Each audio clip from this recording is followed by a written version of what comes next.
Bonjour Laure, Bonjour. vous êtes diététicienne nutritionniste depuis 8 ans. Est-ce que vous pouvez revenir un peu sur votre parcours? Bien sûr. Donc effectivement, j'exerce le métier de diététicienne nutritionniste depuis 2016 et de manière exclusive depuis 2018.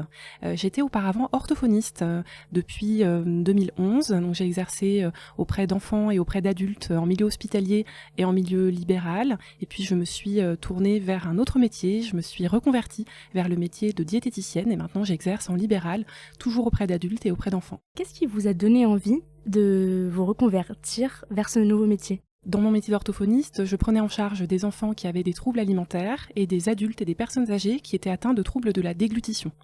Donc mon rôle, ça consistait à diagnostiquer, dépister, prendre en charge ces pathologies. Et il y a un lien très fort avec la nutrition puisque les enfants qui ont des difficultés alimentaires ont souvent des carences, des troubles de la croissance.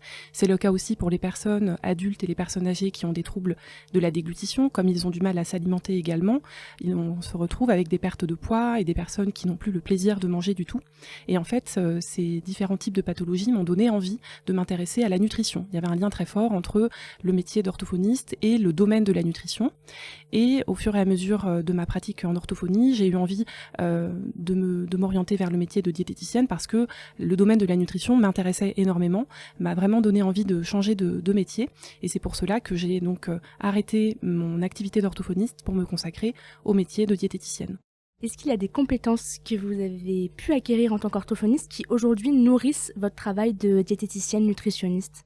Alors oui, tout à fait, même si je n'exerce plus la profession d'orthophoniste, je peux, grâce à mon expérience en tant qu'orthophoniste, parfois reconnaître plus rapidement, plus facilement un trouble alimentaire chez un enfant ou des troubles de la déglutition chez un adulte ou une personne âgée. Je pense que je n'aurais pas été aussi attentive à ces symptômes-là si je n'avais pas été orthophoniste auparavant, puisque dans les études de diététicien, nous n'avons pas vraiment de cours sur les troubles de la déglutition et les troubles alimentaires chez l'enfant. Donc ça me permet d'avoir une meilleure observation des signes chez mes patients et aussi de pouvoir les orienter plus facilement vers les professionnels qui sauront les aider. Comme vous venez de nous le dire, vous êtes spécialisée donc dans les troubles de l'oralité et de la déglutition. Est-ce que vous pouvez commencer par nous expliquer ce qu'est l'oralité? Oui, tout à fait. L'oralité, c'est un terme qui est assez flou pour beaucoup de monde. Il a été emprunté à la psychanalyse, mais on l'a utilisé après auprès des enfants qui avaient des difficultés alimentaires pour définir en fait l'ensemble des fonctions dévolues à la bouche. La bouche, qu'est-ce qu'elle fait comme fonction? À quoi elle sert? Eh bien, en fait, à plein de choses. Elle sert notamment, bien sûr, à toutes les fonctions alimentaires, donc la succion, de la tétine, la déglutition, la mastication, le malaxage, toutes les textures aussi qui sont reliées à notre alimentation. L'oralité, c'est aussi évidemment le langage, puisqu'on parle aussi avec les mêmes organes que ceux qu'on utilise pour manger. C'est également l'expression des émotions, notamment quand quelqu'un sourit ou quand quelqu'un rit ou quand quelqu'un pleure. Eh bien, ça s'exprime au niveau du visage, de la bouche aussi, et ça signifie des émotions. La personne n'est pas forcément obligée de parler, de dire des choses, mais ne serait-ce qu'à son visage et son expression du visage, on peut reconnaître que la personne est heureuse, malheureuse, triste, joyeuse, etc. L'oralité, c'est aussi une manière d'exprimer des émotions par ce qu'on appelle la communication non verbale. L'oralité, c'est encore d'autres choses, par exemple le jeu, le plaisir. Donc les enfants, par exemple, vont beaucoup utiliser leur bouche pour s'amuser, faire des sons, se faire des grimaces, etc. C'est aussi un lieu de communication de l'affectivité. On fait des bisous, on embrasse avec la bouche, pas avec un autre organe. Donc il se passe beaucoup de choses. Et puis le bébé, notamment, et c'est très fort chez les jeunes enfants jusqu'à 2 ans environ, ils mettent beaucoup dans la bouche. Donc les objets, les jouets, ce qui les entoure. Donc ils ont besoin en fait de mettre dans la bouche les objets qui les entourent pour mieux comprendre le monde autour d'eux. Et puis l'oralité, c'est aussi un lieu fort pour l'attachement, notamment dans les moments de repas. Quand un parent donne à manger à son enfant, il ne donne pas que de l'alimentation, il donne aussi de son temps, de son amour, de son affection, etc. Donc en fait, l'oralité, c'est vraiment un endroit du corps où il se passe beaucoup de choses. C'est un carrefour en fait entre soi et l'extérieur de soi. Et il peut y avoir des choses qui rentrent dans la bouche, des choses qui en sortent, comme la parole par exemple. Et donc c'est vraiment un lieu où il se passe énormément de choses. Et aussi, c'est le lieu où on se présente aussi à l'autre, la bouche, le visage de manière générale. C'est quelque chose qu'on voit tout de suite quand on regarde quelqu'un. C'est vrai qu'on va tout de suite être attiré par son visage. Quand il parle, regarder les mouvements du visage, etc. Donc voilà un petit peu la complexité de ce qu'est l'oralité. Et nous avons d'un côté les troubles de l'oralité et de l'autre les troubles de la déglutition. Est-ce que vous pouvez nous expliquer la différence entre ces deux pathologies? Alors oui, tout à fait, les troubles de l'oralité, on va plus les rencontrer chez les jeunes enfants, les petits-enfants. Alors après, un trouble de l'oralité qui n'a pas été pris en charge peut évidemment durer longtemps. On peut le voir aussi chez les adolescents ou les adultes, mais c'est vrai que c'est plus spécifique à la petite enfance. Un trouble de la déglutition, on est sur un problème de mécanique du fait d'avaler des aliments, des boissons, des médicaments, ou même sa propre salive. Donc c'est pas tout à fait la même chose. On va dire que les troubles de l'oralité vont gêner l'enfant dans sa prise alimentaire et son plaisir alimentaire. Les troubles de la déglutition peuvent, eux, survenir chez n'importe quel individu, à n'importe quel âge. Donc c'est pas spécifique à l'enfance, mais ça peut vraiment intervenir à tous les âges de la vie. Et là, on est plus sur une difficulté, une gêne mécanique à faire passer le bol alimentaire de la bouche jusqu'à l'estomac. Donc ce sera plus un problème mécanique, un problème de transport des aliments de la bouche à l'estomac, avec la survenue, par exemple, de fausses routes, de blocages, de raclements de gorge, etc., qui vont mettre la personne en difficulté. Donc d'un côté, on a plutôt, dans les troubles de l'oralité, une difficulté avec le lien à l'alimentation, avec le plaisir alimentaire, et de l'autre, dans les troubles de la déglutition, des difficultés plutôt d'ordre mécanique. Comment, du coup, on arrive à déceler ces pathologies chez des personnes, que ce soit des enfants ou que ce soit des adultes? Alors pour les troubles de l'oralité, on le remarque souvent au moment des repas, quand les enfants vont se détourner des repas, refuser la cuillère, refuser le biberon, ne pas être intéressés par la nourriture, ils vont parfois même pleurer à table ou avoir des hauts le cœur, des réflexes vomitifs, ils vont parfois même avoir des vomissements, ça peut arriver dans les cas les plus graves. Donc ce sont en général des signes d'opposition en fait que l'on observe au moment des repas, et les parents souvent relatent le repas comme un moment d'extrême tension où ils n'arrivent pas à nourrir leur enfant et ils ont tout essayé. Le forcer, ça marche évidemment pas, ils essayent d'être plus laxistes, ça ne marche pas non plus, ils essayent de féliciter leur enfant ou de lui promettre une récompense s'il mange bien, ça ne fonctionne encore pas du tout, malheureusement, ou plutôt heureusement, parce que c'est vrai qu'on n'est pas censé manger pour avoir une récompense, mais en tout cas, les parents essayent tout ce qu'ils peuvent pour faire manger l'enfant, et on se retrouve avec des enfants qui mangent des très petites quantités, ou alors tout le temps la même chose, avec des sélectivités très fortes. Par exemple, des enfants qui vont manger que des aliments de couleur blanche, ou que des aliments de couleur jaune, ou par exemple que des aliments de texture lisse. On peut avoir par exemple des enfants de 4-5 ans, voire plus, qui ne mangent que des textures lisses, ce qui n'est pas du tout normal pour un enfant de cet âge-là. Donc en fait, on a souvent donc des refus alimentaires de la part des enfants, un manque d'intérêt pour l'alimentation, et puis malheureusement des répercussions sur l'enfant. On va avoir des répercussions notamment nutritionnelles, avec un risque de cassure de courbe de poids, un risque de cassure de courbe de taille. On va aussi avoir des répercussions en termes de carence, et puis évidemment ça pose un problème sur la vie psychosociale, c'est-à-dire que ces enfants-là ne peuvent évidemment pas manger à la cantine, ils ne peuvent pas manger au restaurant, ça les gêne énormément sur le plan social, et plus l'enfant grandit, plus la gêne sociale est forte. Donc ça c'est pour les troubles de l'oralité. Et en ce qui concerne les troubles de la déglutition, alors effectivement, on va remarquer des symptômes qui ne sont pas tout à fait pareils. Des personnes qui vont avoir des difficultés à déglutir vont plutôt, par exemple, tousser en mangeant, ou alors faire ce bruit-là, racler leur gorge, ce qui signifie que quelque chose n'est pas complètement bien passé dans l'œsophage. Ça peut être aussi des personnes qui maigrissent, qui diminuent leur portion alimentaire, qui ont peur de manger. Forcément, quand vous mangez et que vous risquez de faire une fausse route à chaque bouchée, c'est sûr que ça ne donne pas envie d'aller à table. On aura plus des conséquences sur donc toujours l'état nutritionnel, la personne risque de maigrir et de perdre du poids, la personne risque de faire des infections pulmonaires, puisque en fait la fausse route, c'est le passage accidentel des particules alimentaires dans les voies respiratoires. Donc les voies respiratoires ne sont pas faites pour recevoir de l'alimentation ou des boissons, évidemment. Et puis la dernière difficulté que les gens vont rencontrer, c'est vraiment toujours encore des difficultés sociales, parce que quand vous avez peur de manger, parce que vous avez peur de vous étouffer, évidemment, vous n'allez plus non plus au restaurant, vous n'allez plus manger chez vos amis, vous avez du mal à recevoir des invités chez vous, parce que le moment du repas n'est pas un moment qui vous semble très rassurant. Donc voilà un petit peu les différentes manifestations et les différentes conséquences que ces troubles peuvent avoir. Et est-ce que ces troubles ont des origines particulières ?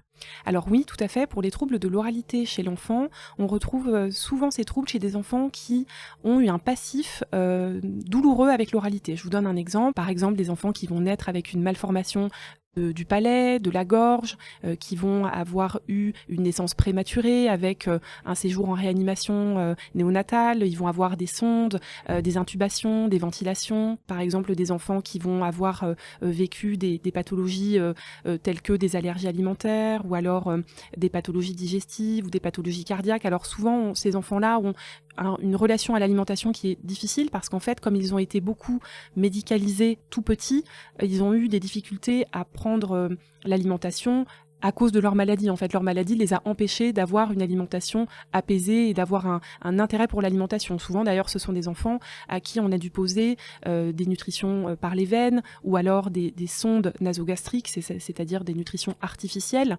Et on a aussi des enfants qui n'ont pas forcément de parcours médical compliqué, mais des enfants qui ont eu tout simplement un frein de langue un peu court, qui les a empêchés de bien téter, ou alors des enfants qui ont eu, par exemple, une allergie aux protéines de lait de vache, qui leur a donné des douleurs intestinale au moment de la prise des biberons. Et donc, on retrouve quand même des facteurs organiques qui vont aller gêner l'enfant lors de la prise alimentaire, mais ce sera des enfants, on va dire, somme toute, tout à fait normaux, entre guillemets, avec un passé médical qui ne sera pas particulièrement très douloureux. Donc on peut aussi retrouver des troubles de l'oralité chez des enfants en apparence tout à fait bien portants, et puis on en a certains aussi qui ont des troubles sensoriels, c'est-à-dire qu'ils ont du mal à intégrer les informations sensorielles, les informations visuelles, auditives, tactiles, et évidemment le moment du repas est un moment par essence où les 5 sens sont sollicités, et donc forcément, comme ces enfants-là ont du mal à supporter ces informations sensorielles, eh bien le moment du repas va être un moment compliqué pour eux. Donc voilà pour les principaux facteurs favorisants des troubles de l'oralité. Et pour les troubles de la déglutition, alors on trouve souvent les troubles de la déglutition chez des personnes, par exemple, qui ont eu des atteintes neurologiques, donc des lésions cérébrales, par exemple, après un gros accident de la route, un traumatisme crânien, un accident vasculaire cérébral, par exemple, ou alors dans le cadre de certaines pathologies, notamment des pathologies qui sont neuroévolutives, comme par exemple la maladie de Parkinson, la sclérose en plaques, la maladie de Charcot, la maladie d'Alzheimer, qui sont des pathologies dans lesquelles on va avoir une dégradation de certaines fonctions, notamment la fonction de déglutition. Après, les troubles de la déglutition, on peut les observer aussi chez des personnes qui ont eu des atteintes de la sphère ORL. Donc, par exemple, une personne qui va avoir eu un cancer de la gorge, par exemple, à qui on va avoir retiré une partie du larynx ou une partie du pharynx. Forcément, comme l'intégrité des organes n'est plus présente, il va y avoir des difficultés pour déglutir. Et puis, on peut rencontrer aussi les troubles de la déglutition très tôt dans la vie, dans certains types de syndromes, par exemple la trisomie 21 ou des malformations qui vont gêner le mécanisme de déglutition. Et puis, on le rencontre aussi beaucoup dans les handicaps moteurs ou dans les polyhandicaps. Donc, il y a énormément en fait de facteurs de risque de développer un trouble de la déglutition. Le diabète, par exemple, en est un. Donc on peut retrouver aussi des troubles de la déglutition, par exemple, chez les personnes qui ont été hospitalisées en réanimation, parce qu'en fait, ils ont été intubés, donc on leur a mis un tuyau dans la gorge, donc ça a pu léser certaines structures anatomiques, et donc ils peuvent avoir du mal à reprendre une déglutition. Donc en fait, on retrouve des troubles de la déglutition dans beaucoup d'atteintes, même des atteintes de la thyroïde, par exemple, tout simplement des nodules thyroïdiens qui vont appuyer un peu sur le larynx et gêner le mouvement de déglutition. Donc on retrouve en fait des troubles de la déglutition dans des atteintes très variées à tous les âges de la vie. Et vous, en tant que diététicienne nutritionniste, comment vous accompagnez vos patients sur ces troubles de l'oralité et de la déglutition? Alors sur les troubles de l'oralité, comme on est souvent chez les enfants, on a vraiment la préoccupation de la croissance. C'est-à-dire qu'il ne faut pas que le trouble de l'oralité entrave cette croissance. Donc en fait, la prise en charge nutritionnelle de ces enfants, elle est absolument fondamentale. Il faut déjà vérifier que l'enfant consomme assez de calories, qu'il consomme assez de protéines, de lipides, de glucides, de vitamines, de minéraux, de fibres, et il faut venir rééquilibrer ces apports-là si jamais on voit que c'est très compliqué pour ces enfants. Donc je les accompagne sur le plan nutritionnel, donc en leur donnant des conseils d'enrichissement, des conseils de rééquilibrage des nutriments. On peut parfois demander au médecin une prise de sang pour voir s'il n'y a pas des carences déjà installées. Aussi, il y a une partie qui est très importante, c'est de veiller à ce que la digestion se passe bien, que le transit se passe bien aussi, soit bien régulier pour ces enfants-là, pour qu'ils soient bien dans leur ventre, entre guillemets, qu'ils ne soient pas soumis à des moments d'inconfort sur le plan intestinal. C'est très très important. Et puis, ce qui est absolument fondamental aussi, c'est de pouvoir les orienter.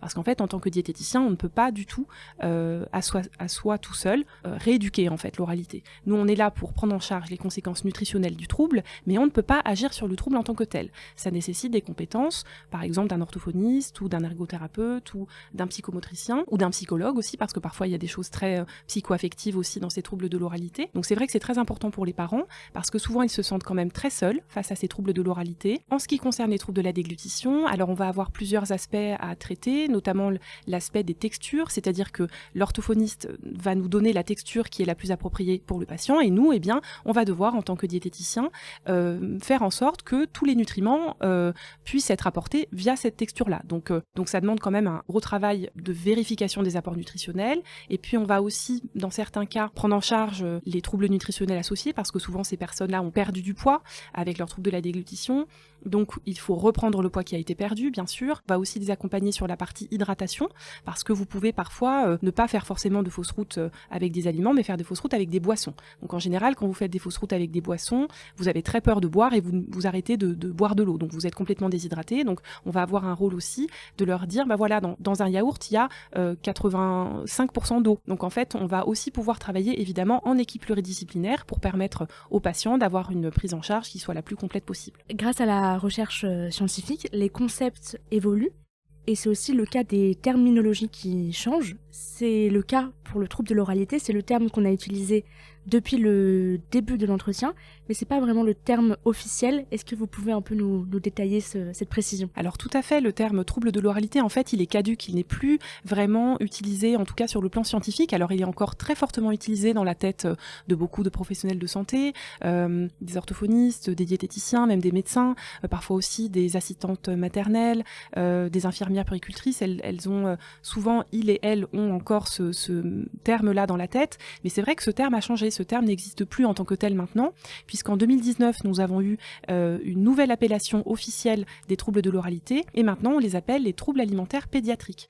C'est important de le savoir parce qu'en fait, c'est cette terminologie qui est utilisée sur le plan international. Ça veut dire que si vous cherchiez avant dans des moteurs de recherche scientifique troubles de l'oralité, vous ne trouviez aucun article, vous ne trouviez aucune information scientifique sur ce terme-là.